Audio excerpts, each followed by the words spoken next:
Welcome back, everybody, to Welcome. Shelf Life. I'm Leah, I'm Val. and this is episode 7. I think so. And today we are talking about What We All Looked Up by Tommy Walbeck. Is that right? Wallach, yeah. Wallach.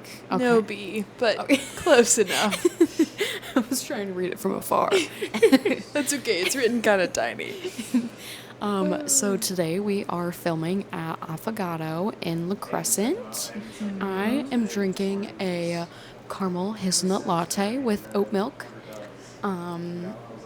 You got Val. it rated out of 10. Okay. I'm gonna give it a 6 out of 10 just because it's really sweet. It would be really good. It's really good flavor, though. Oh, yeah. Mm-hmm. I'm just drinking a caramel latte, iced. I'll give it a 6 out of 10 as well. All right. Yeah. Mm-hmm. Can't Okay. complain. Well, Give us a little update, Leah. Tell us how you are. I keep thinking, I'm like, I need to think of more creative questions to ask you yeah. Well, at the beginning. Tell us, oh my God, wait, no. I have a better question. I mean, you can tell us how you are, but what books are you reading in your personal life besides this? okay. So first of all, I'm doing okay. Today it's gloomy and rainy, and I'm not feeling that. Okay, not feeling it. For real. But other than that, I've been fine. I'm getting more tan because I keep laying by the pool, and life is good. But I am reading. I just finished The Woman in the Window, which will be next week's book, and then I also just started Five Total Strangers. I can't remember the author, but I think I'm about 20% through that already, and I just started it last night. It's a thriller about like 5, obviously, strangers who are trying to get home from the airport in the middle of a snowstorm on Christmas Eve, and they all have secrets, and I think something is going to happen, and they're gonna like start going at each other, but I don't fully know. But yeah, it's actually really good, and That sounds it's good. keeping me hooked for sure. But how are you doing, Val? And what are you reading in your personal life? I'm also doing okay. Yeah, it's a really cozy rainy day, which would be awesome if I could just go lay in my bed and Yeah. just be cozy and sleep. This is perfect napping weather. It is. Unfortunately, that's not the case for today. Yeah. Gotta go to work. But Make yeah, that money, girl. I'll try. But yeah, right now I'm reading. Well, I'm kind of in the middle of a lot of books. I'm reading Yeah. Sunrise on the Reaping finally after months. How far into that are you? Not super. Okay. I'm like page 50 or something. Right. I'm also reading Onyx Storm. I'm a little further in that one. I'm on 160. I'm actually not liking it, which Yeah. I feel a little bad about because everybody was so excited about this book. But Yeah. Is that the one that you said you were stuck on? You have been stuck on it for a little bit? I have been stuck on it for Yeah. a bit. And then I actually have it with me today. I'm also reading. I guess I don't need to pull it out. Nah, pull it out. Show the viewers. I'm reading Empire of Storms right That is now a too. thick book. So I only have this is the third to last book in the series, so like I'm trying to power through and finish because I need to. Just out of curiosity, how many pages are in that? I think it's like 700. Oh my god. 6. Yeah, 7ish. Yeah. That's a hefty Seven-ish. book. Uh-huh. That would be I haven't read too many like thicker books. I think The Woman in the Window is like the longest book I've read in a while, and that was Okay. like 420 pages, which Gotcha. still isn't like terrible, but it's so hard to start a book knowing that there's like 800 pages of it. Is. It's so daunting, and when you like first open it, you're like, my hand hurts. Like, yeah, Try I not to forget. break the spine. Literally. Oh my god. Yeah, last year my Goodreads book number was like kind of low. I think I hit like 20 books or something. Okay. But like the pages was Yeah. like Yeah. super. I don't know. But yeah. Yeah. Yeah. Wow. Let's get into it, I guess. Yeah. Speaking of being stuck on books, though, so today's book, I read this one probably like 4 or 5 months ago now, and I started it in a time where actually I started it 2 different times. I think I started reading it like a couple of years ago, and I only got like maybe 50 pages in. I just wasn't hooked right away. And then like a couple months back, I picked it back up, and I was like, okay, I'm going to reread this. I'm going to sit down. I know it's going to be good. And I just kind of had to power through, but I was still in a rut, so it took me a long time to get through it. Yeah. But I do yeah. feel like that first section Yes. is hard to get through because it's told through 4 different perspectives. So it's almost like going through that introduction 4 times. Yes. So Yeah. it does take a little while for like it to actually get to like the plot. Yeah, it does. Yeah. So Yeah. that totally makes sense. But yeah, okay, so I'm going to attempt to give us a synopsis, You can do it. and then Val's gonna fill in some more details. We already had to like debrief about it to catch me up to speed earlier. But essentially, this book is about 4 different high school teenagers.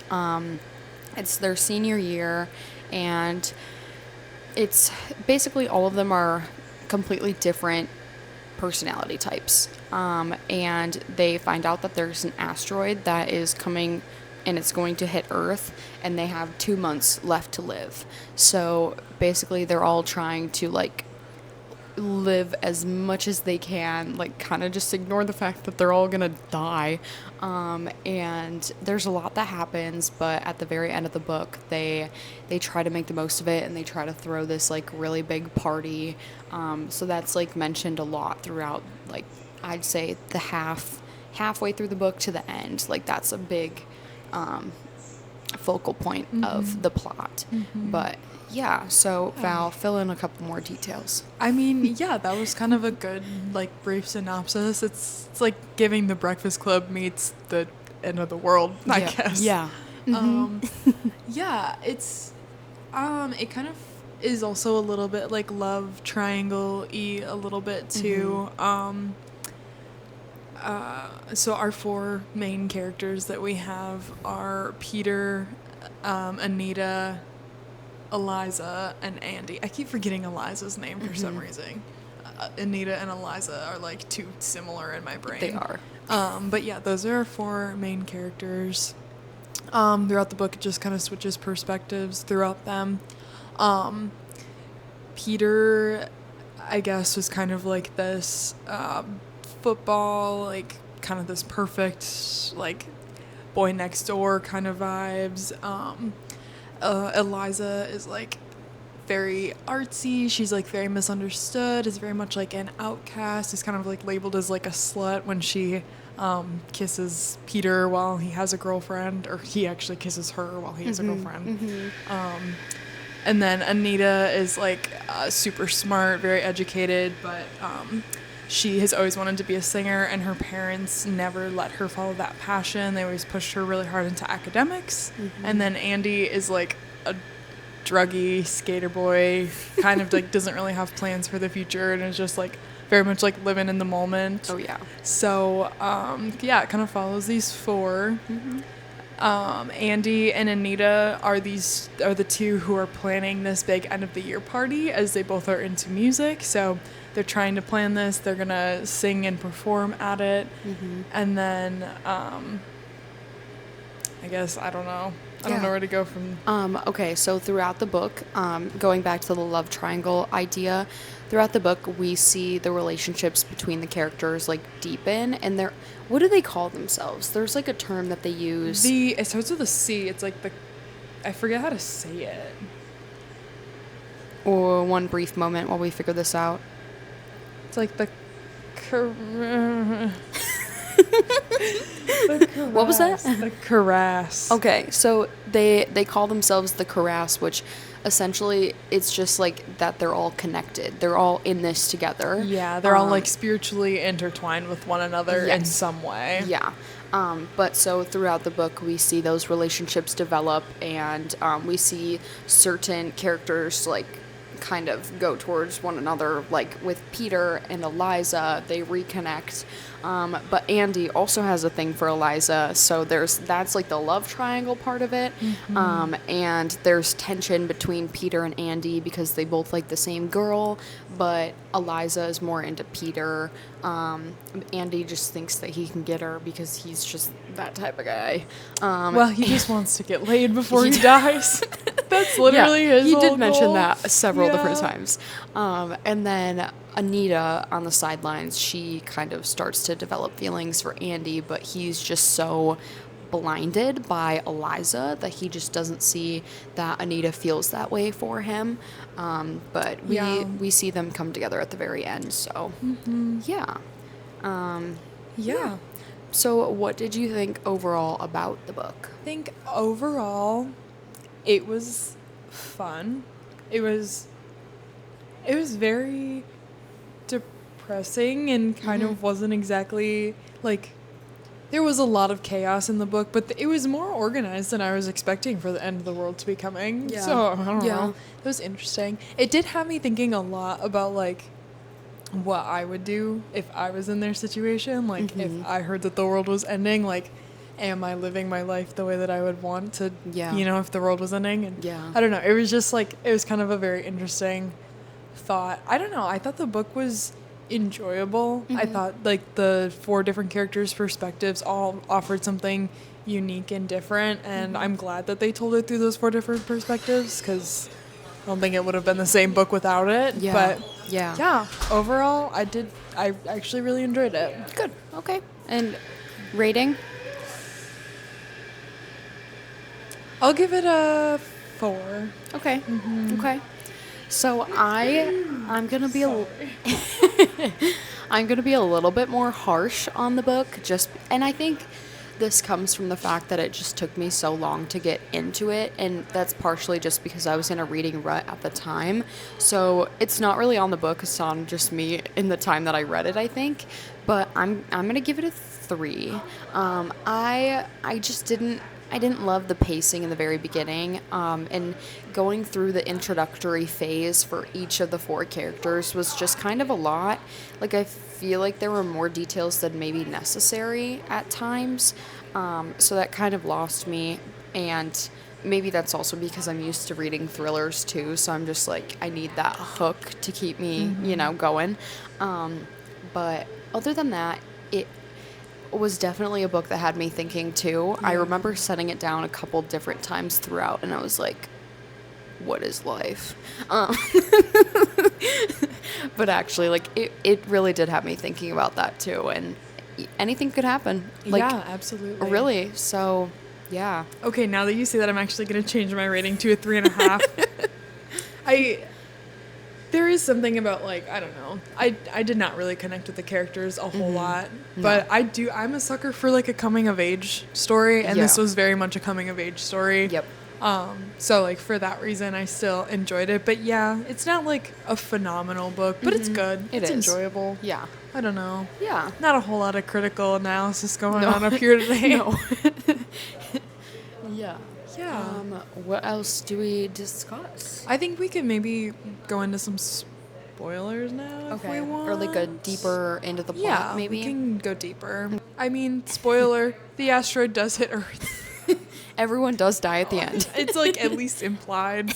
It doesn't actually like explicitly Yeah. happen, but like it happens. Oh, yeah. I don't know. Did you feel like there was just too much going on at the end? Like, because I feel like the Low-key. Yeah. There were, because with the 4 different perspectives, like, they kind of all mesh together, obviously, because they're all together. The Carass is all together, like, in this one place.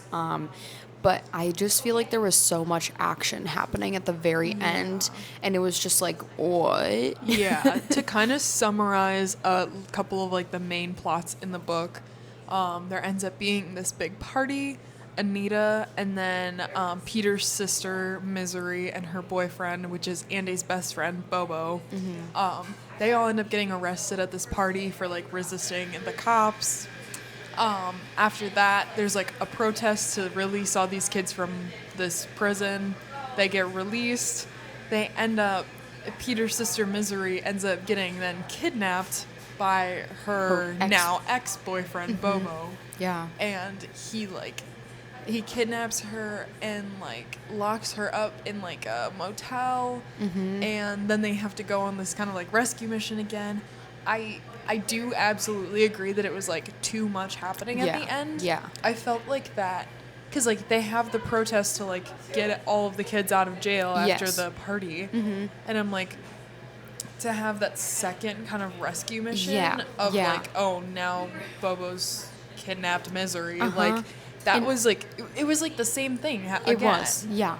And it was literally like right after they escaped from the prison too. Literally. Like there was no time for anything else. I'm actually trying really hard to think. I'm like, what happened in the first half of the book? Yeah, that's why it took me so long to get into it, because it was Yeah. just like so slow, and then it was just like, okay, let's hit you with all these different things at once. Yeah, I did not love that ending. Yeah. It was a little, I don't know, it was a little strange. And then they do end up, they were not going to have the party because they were like, well, the world is ending, like we don't really feel like it anymore, nobody's gonna show up. But Yeah. then apparently like everyone, there were people like traveling across the world to come to this party, so they decided to throw it anyways. Yeah. And so yeah, it was just like, well, and the party was only like the last maybe like 30 pages of the book, like very, very end. Yeah, yeah. And that was another thing, like this end of the world party was that major, like Yeah, one of the kinda major. lackluster. Yes, Yeah. yeah. It was one of the major points of the plot for like that second half of the book, but then we only get 30 pages to actually like read about it. Yeah, it was very rushed over. It was. Yeah, it was kind of a strange book, actually. It was. It was a little Yeah. weird. Yeah. Yeah, I don't know. Yeah. I don't really have much more to say on it either. It just wasn't my favorite book. No. Yeah. Also, especially to kill off Peter at the very end too. We didn't actually bring that up, but when Misery gets kidnapped by Bobo, basically Bobo attacks Eliza as well. Eliza stabs him, and then Peter had gotten beat up by Bobo and his like drug dealer guy, because I don't know, he was just. Well, because he came to break Misery Okay, out, and they were okay. like, "You're trespassing in our motel. Yeah. We're gonna beat the shit out of you." Yeah, so they basically did. he gets beat up and then he just dies because of his injuries. Yeah. And then, yeah. So it was not a happy ending for Peter. And I mean, it really wasn't a happy ending in general because everyone did die. But I just was- didn't like that they killed off Peter before everybody else. Me either. I also thought it was really weird because they rescue Misery. Mm-hmm. All 5 of them go drive back to Peter's parents' house. Yeah. Misery, Andy, and Anita all go inside, but then Eliza and Peter are like, Peter's like, I just want to rest for a little bit. So he's in the car talking to Eliza, and she's basically talking about like, she doesn't like believe in God, but like Peter was really religious, so she's like saying things about like reincarnation and whatever to like make him feel better. And he dies in the car when his family's literally inside. I'm like, you're really like choosing to spend time with this girl that you've been dating for like all of 2 days instead of your parents? Like, yeah. okay. Yeah, that is wild. I was like, you could have at least said goodbye to your parents and your Uh-huh. sister Yeah. like one more time, but like Yeah. that's just me. Yeah, no, I just really, really did not like the ending. Yeah. Yeah. It was kind of a strange book. It just I feel like it had the potential to be really good. Like this concept is really interesting. There's actually a movie, It's called Don't Look Up. Don't Look Up. Yes. That movie, same concept. Yep. Not about teenagers, but it's actually I think it's more of like a governmental commentary movie. I actually think I don't know. It's been a while since I've seen it. Yeah. That movie does this concept, but a lot better. Yeah. Yeah, I you've would seen agree. it. Yeah, Yeah. okay. Yeah. Yeah. So I guess if you're into this type of like dystopian, end of the world type of thing, watch the movie. Yeah, that is like probably the one time we'll ever say this. But Yeah. yeah, Yeah. the more we're talking about it, the more I'm like, maybe my rating's going down. Okay, well, we better wrap it up before it ends up being a 2 or I less guess than. so. Yeah. But Oh, do you man. have any other final comments on the book? No, I don't think so. Yeah. Yeah, it's very okay. Yes. It was I good. It was agree fine. with It that. was a book, but yeah, not the best. Okay, well, thank you guys so much for listening. Next week we will be talking about, The Woman in the Window by AJ Finn. and I'm really excited about that one. Yes. I knew you were going to like that book. I just knew it. I'm actually so excited about that one. That one's Yes. phenomenal. So Yeah. I guess stay tuned for that one. Yes, follow us on Instagram, on Spotify, on YouTube. YouTube. Follow our personals everywhere because 'Cause we're we're so so much cool. more active. We're so cool. Who doesn't want to see our pretty little faces every day? Yeah, come on. I don't know. Comment, rate, review, subscribe, Everything. do all the Just things. give us all the love. Yeah, support our podcast because we're Yeah. so cool and we're trying to grow. Yeah, we're just girls. We're just girls doing what we love. Exactly. Thank you all so much. and Thank we'll see you next week. Bye. Bye.